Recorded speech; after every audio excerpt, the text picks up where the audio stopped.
At the beginning, I never had the feeling that they had any criminal intent. The way this company was making money is to have the lowest safety rules as possible.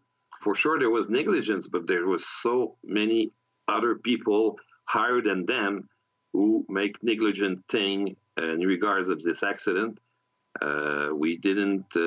We always see them like the very, very small fish. The disaster happened in the early hours of July 6, 2013. A series of explosions rocked the town of Lac-Mégantic.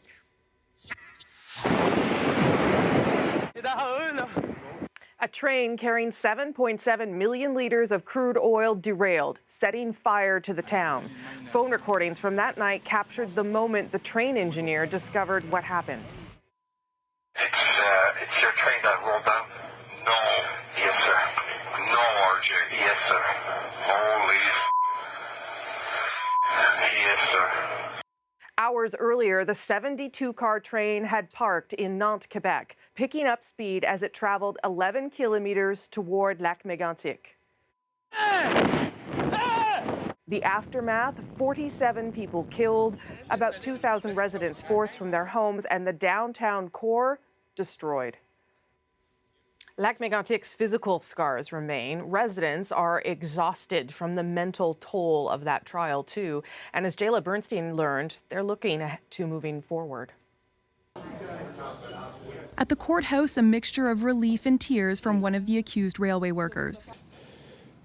Aux 47 victimes, puis à tous les gens de Mégantic. J'espère que vous avez eu les réponses que vous demandiez avec ce procès-là. Malgré que j'ai jamais parlé, j'ai toujours pensé aux autres. J'avais pas prévu de pleurer. Mais ça a été dur, ça a été long. Richard Labrie was the rail traffic controller on duty the night the train derailed and exploded. Michel Boulanger followed the trial closely from home in Lac-Mégantic. He says he did get the answers he needed. I'm very happy by the verdict because that 3% cannot be responsible for all this tragedy. Oh my God! The horror of what happened that warm summer night 4.5 years ago is still fresh in the minds of many locals. The way the ground shook and how the heat was unbearable. I lost friends, good friend. I lost my niece. I lost people who work with me. For him, a chapter has closed. Today, Cathy is free. Is free. Cathy can sleep all her life. She's free today. Cathy Clusio's father was in court for the jury's decision. It will be never finished in my mind because I lost my daughter and she will be always on my mind. To truly move on, what some people here are calling for is a railway bypass.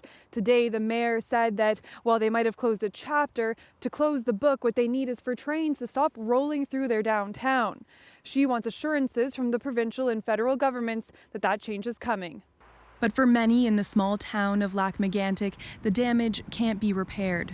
For me, Lac-Mégantic never same. He plans to leave the city once his partner retires, to leave the difficult memories in the past. Jayla Bernstein, CBC News, Lac-Mégantic, Quebec.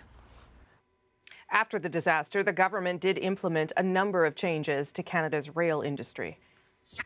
The type of tankers that slammed into Lac-Mégantic, known as .111s, are no longer allowed to transport crude oil.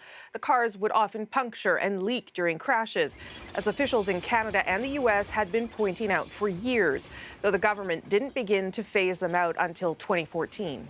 We have a very safe system of transport in Canada, and Canadians can be proud of what we have.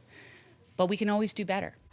Now, trains transporting dangerous goods are required to have at least a 2-person crew, and they have lower speed limits when traveling through urban areas.